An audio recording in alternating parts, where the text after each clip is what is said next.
여러분, 안녕하세요. 3주 만에 돌아온 2주의 수다 시간입니다. 오!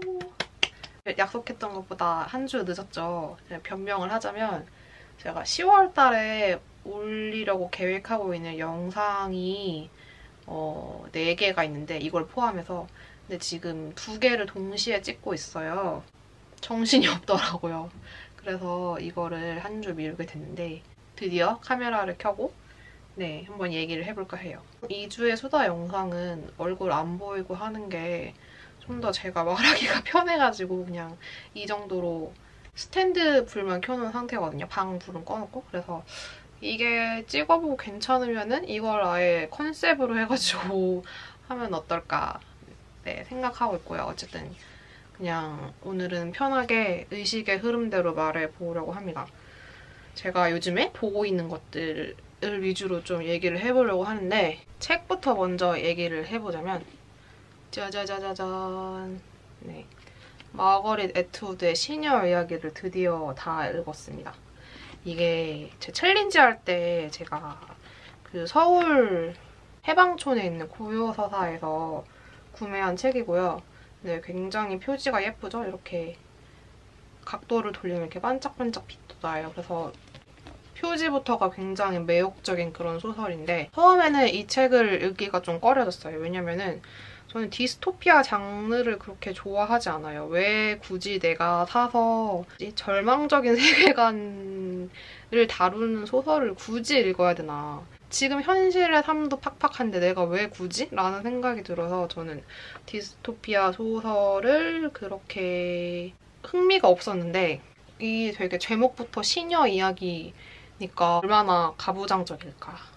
얼마나 읽으면서 속이 답답할까라는 생각에 더더욱 읽을 생각이 없었는데 왜 읽게 되냐면 제가 좋아하는 팟캐스트 중에 듣다 보면 똑똑해지는 라디오라고 있어요. 코너 속의 코너로 북클럽을 진행을 하는데 이게 올해 선정된 책 중에 하나인 거예요. 그래서 그 북클럽 에피소드를 듣고 너무 궁금한 거죠.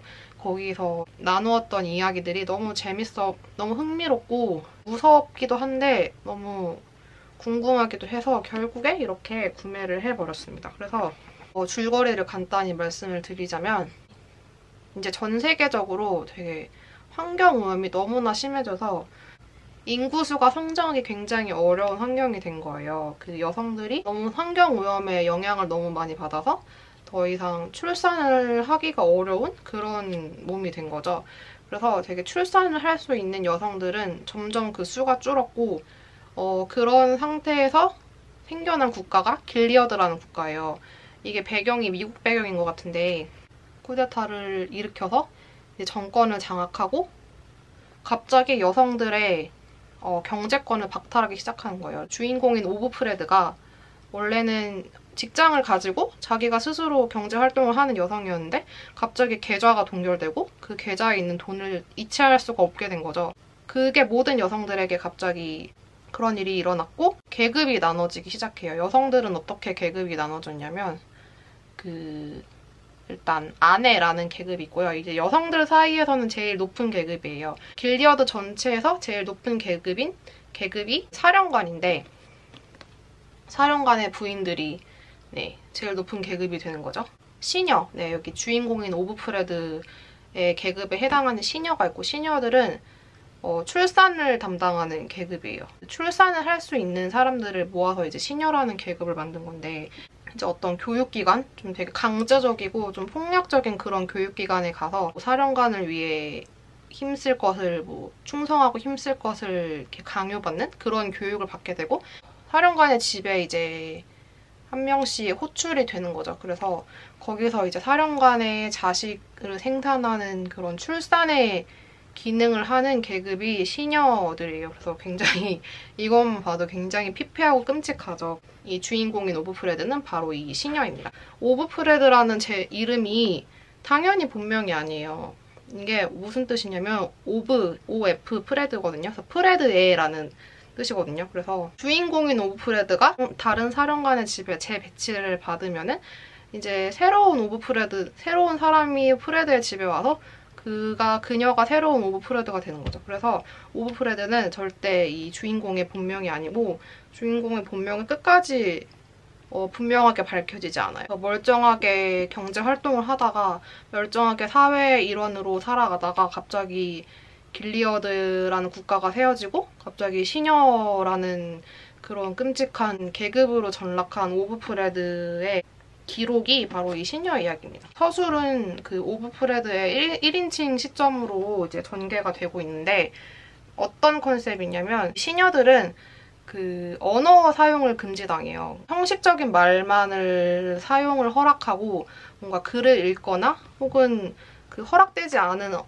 언행을 사용하는 거를 금지당하거든요. 뭐 전자기기 이런 것도 절대 사용할 수 없고 신문, 책 뭐 이런 것도 절대 읽을 수가 없는 그런 계급이 바로 시녀인데 이 책은 그런 오브프레드가 테이프로 본인의 목소리를 녹음을 해서 본인의 이야기를 이제 얘기하는 그런 컨셉인 거예요. 플롯이 기승전결 이렇게 뚜렷하다기보다는 나는 지금 여기에 생존해 있고 나는 지금 길리어드라는 이 미친 세상에서 내가 지금 제정신을 차리고 내 목소리를 남기기 위해 지금 이렇게 필사적으로 생각하고 녹음하고 있다라는 거를 되게 많이 드러내고 분명히 사건이 있긴 하지만 뭔가 사건 중심의 소설은 분명히 아니고 오브프레드의 사고와 그리고 묘사에 되게 중심을 둔 그런 소설이에요. 그래서 이 길리어드라는 국가의 계급 구조를 되게 많이 말을 하고 있는데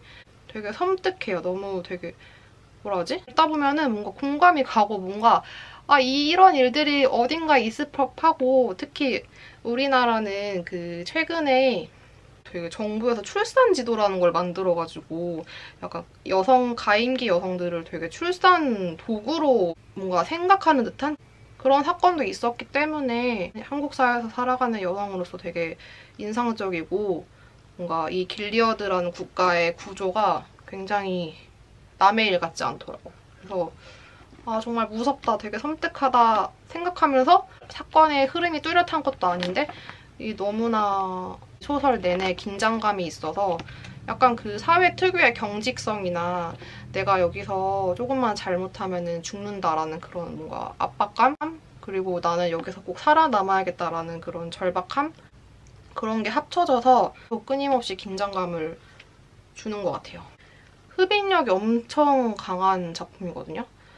근데 저는 그게 너무 신기해요. 그 듣동나 북클럽 에피소드를 들으면서 되게 공감했던 게 이 소설엔 묘사가 정말 많거든요. 뚜렷한 기승전결이 없다 보니까 그 점에 대해서 아쉬워하는 그런 의견들이 있었어요. 근데 저는 그게 아쉽진 않았지만 그런 점에도 불구하고 어떻게 이 소설이 이렇게 페이지를 놓칠 수 없을 정도로 되게 흥미롭고 흥미진진하고 흡입력이 있는지 저에게 이렇게 죄책감을 가질 정도로 이렇게 재미있는 이유가 뭔지 제 스스로도 너무 궁금해요.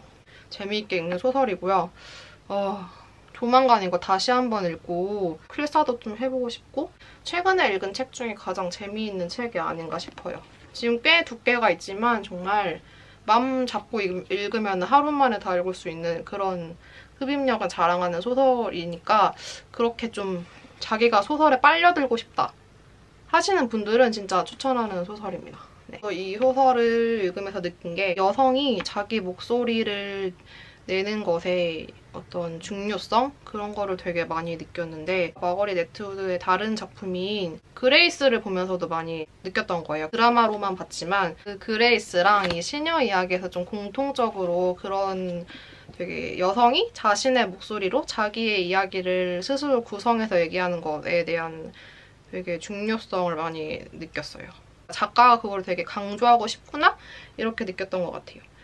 왜냐면은 지금 시녀 이야기는 오브프레드가 자신의 이름마저 잃고 언어 사용까지 철저하게 제한받고 그런 상황에서도 이렇게 시녀로서의 스스로 그리고 과거에 나는 어떤 사람이었다. 사령관들이나 뭐 부인들이 얘기할 수 없는 자기 스스로를 이렇게 언어로서 기록을 하는 형식이기 때문에 네, 되게 작가가 그거를 정말 중요하게 생각하는구나 여겼고, 그레이스도 마찬가지로 타인에 의해 자신 평가받던 그레이스가 결말에 가서 살면서 처음으로 자신의 이야기로, 자신의 목소리로 모든 사건을 재구성하는 그런 드라마이기 때문에, 네, 뭔가 시녀 이야기를 읽으면서 다시 한번 또 그레이스가 생각이 났고, 네, 뭔가 그런 점에 있어서는 저는 좀 해방감을 느낀 것 같아요. 왜냐면은 평소에 제가 제 얘기를 하는 거를 되게 좀 중요하게 생각을 하고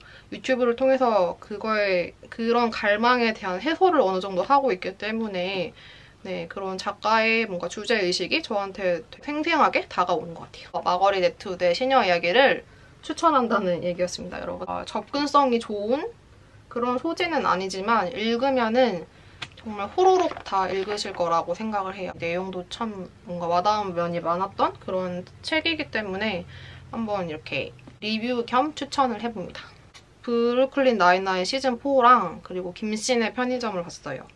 네, 둘 다 너무너무 재밌었고, 둘 다 시트콤인데 브루클린 나인나인은 그 미국 뉴욕 브루클린의 경찰서를 배경으로 하는 그 시트콤이거든요. 근데 이게 시즌4까지 오다 보니까 뭔가 이야기 구조가 되게 비슷해져 가요.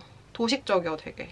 사건이 일어나고 사람들이 계속 웃기다가 그냥 사건은 얼렁뚱땅 해결되고 그냥 그런 구조인데도 아직까지 너무 재밌더라고요. 브루클린 나인나인은 시즌1부터 되게 PC함을 좀 중요시하는, 정치적 올바름을 중요시하는 그런 작품이라고 생각을 했지만 시즌이 더해가면서 그런 메시지를 더 직접적으로 담는 것 같아요. 주인공은 그 제이크라는 백인 남성 캐릭터인데 백인 악동 남자 느낌? 약간 그런 느낌이고, 전형적인 악동의 느낌? 그런 느낌이고, 에이미라는 되게 모범적이고 일도 잘하고 모범생 느낌? 그런 느낌의 형사가 있어요. 제이크의 여자친구고 같은 경찰서에서 근무하는 동료였다가 이제 에이미가 먼저 승진 시험을 받게 돼요, 제이크보다.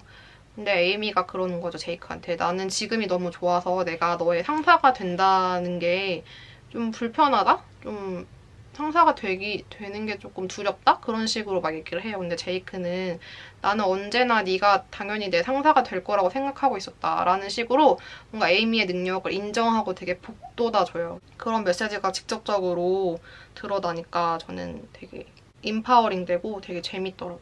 어쨌든. 네. 그런 메시지와 또 재미까지 여전히 잘 잡고 있는 시트콤이라고 생각을 했고, 김씨네 편의점은 그 캐나다 시트콤인데 이게 넷플릭스에서 방영을 해요. 원래는 캐나다에서 그 킴스 컨비니언스라는 이름으로 연극을 했었는데 그게 원작이고, 근데 한국 넷플릭스에 들어오면서 김씨네 편의점으로 이제 번역이 된 거라고 하더라고요. 그래서 여기 나오는 인물들도 대부분 한국계 혹은 아시아계 캐나다인들이고, 편의점을 운영하는 김씨네 가족 4명에 관한 이야기예요. 그래서 되게 재밌었어요. 영미권 작품에서 이렇게 한국적인 감성을 느낄 수 있다는 게 저는 너무 재밌었고 답답한 면도 있기도 했어요. 왜냐면은 그 김씨네 편의점의 아빠 캐릭터가 저보다 좀 어른 세대이다 보니까 약간 그 한국인 가부장의 그런 답답한 느낌과 뭔가 캐나다도 이민자의 뭔가 캐나다에서 문화를 받아들인 뭐 그런 사람의 느낌? 뭔가 이중적인 느낌이 동시에 있는 거예요. 저한테는 그렇게 느껴졌어요. 처음에는 좀 너무 답답하고 이게 왜 재밌는 거지? 왜 이렇게 인기가 많았던 거지? 좀 의문이 들었는데 보다 보니까 뭔가 이 김씨네 가족의 어떤 스타일에 좀 적응을 하기 시작하니까 되게 웃기더라고요. 이 한국계 캐나다인들한테는 저런 뭔가 한국적인 모습이 개그 코드로 다가올 수도 있겠다 그런 생각도 들더라고요. 그래서 저는 이 캐나다 사람들의 반응이 어땠을지 궁금한데 거기서도 인기 있었다고 하니까 또 뭐 좋은 반응이었겠죠? 이렇게 생각을 해보고 이제 넷플릭스에서 그런 영미권 작품들을 많이 보다 보면은 좀 되게 아시아인이 보이지 않는다는 것, 아시아인이 주변인으로만 나타나는 것에 대한 뭔가 답답함과 갈증이 있는데 김씨네 편의점은 진짜 온통 아시아계 사람들이기 때문에 너무 반가운 마음이 확실히 있더라고요. 너무 반가웠고 네, 되게 시즌2까지 다 봐가지고 얼른 시즌3가 나왔으면 좋겠습니다. 내년에 시즌3 이제 캐나다에서 방영된다고 하더라고요. 넷플릭스에도 빠르게 들어왔으면 좋겠습니다. 또 뭘 보고 있지 요즘에? 요즘에 유튜브에서 보고 있는 거는 뭐냐면은 10월은 이제 블로그토버의 달 아니겠습니까? 뭐 다들 아시겠지만 블로그토버는 이제 10월 동안 이제 브이로그를 매일매일 업로드하는 그런 프로젝트잖아요. 브이로그 컨텐츠 중에서 블로그토버랑 블로그마스를 제일 좋아하는데 블로그토버가 제일 좋은 것 같아요. 뭔가 블로그마스는 약간 크리스마스 돼가지고 약간 흐지부지 끝나는 느낌이 있어가지고 블로그토버를 조금 더 좋아하는데 구독하고 있는 브이로거 유튜버들이 또 많이 늘 블로그토버를 하더라고요. 근데 저는 꾸준하게 보고 있는 거는 율리아님 브이로그인 것 같아요. 그냥 계속 틀어놓고 계속 보게 되는 그런 느낌이고, 그리고 또 잉크토버라고 10월 동안 매일매일 드로잉 챌린지를 하는 그런 프로젝트인 거예요. 이것도 최근에 되게 재밌게 보고 있는데 제가 보고 있는 채널 하나를 소개를 해드리면은 짠! 와일드 위 롬이라는 채널인데요. 이 프로필 사진의 두 명이 지금 밴을 타고 그 유럽 여행을 하고 있거든요. 그래서 이번 달에는 여행을 하면서 그 지금 여기에 나오는 요 여성분이 이제 매일매일 드로잉을 하는 그런 코너입니다. 이 채널의 잉크토버는 브이로그랑 드로잉을 합친 느낌이랄까? 그리고 여행을 하다 보니까 확실히 그 풍경도 되게 예쁘고 그래가지고 브이로그 보는 느낌으로 요즘에 좀 지켜보고 있는 그런 채널이에요. 넷플릭스 시청이 조금 잠잠해진 대신 좀 유튜브를 더 많이 보고 있는 것 같아요. 아무래도 저한테는 넷플릭스랑 유튜브가 좀 약간 상호 보완적 관계라고 해야 되나? 한쪽을 많이 보면 한쪽을 조금 적게 보게 되고 한쪽을 좀 적게 보게 되면 다른 한쪽을 또 많이 보게 되는 그런 느낌입니다. 그래서 요즘에는 넷플릭스보다 좀 유튜브를 더 많이 보고 있는 것 같아요. 그렇습니다. 말을 너무 많이 해서 이제 이 정도로 마무리를 지어야 될 것 같아요. 저는 영상 편집을 후딱 해서 이번 주 며칠 내로 이 영상을 올리는 게 목표입니다. 제가 19일 날 홍콩 출장을 가요. 그래서 진짜 10월에 계획하고 있는 영상 4개 중에 3개를 좀 빨리빨리 올려야 돼야겠다는 그런 압박이 있어요. 그래서 열심히 편집해서 올려보도록 하겠습니다. 화이팅! 그러면 저는 영상 편집을 하면서 자도록 하겠습니다. 안녕!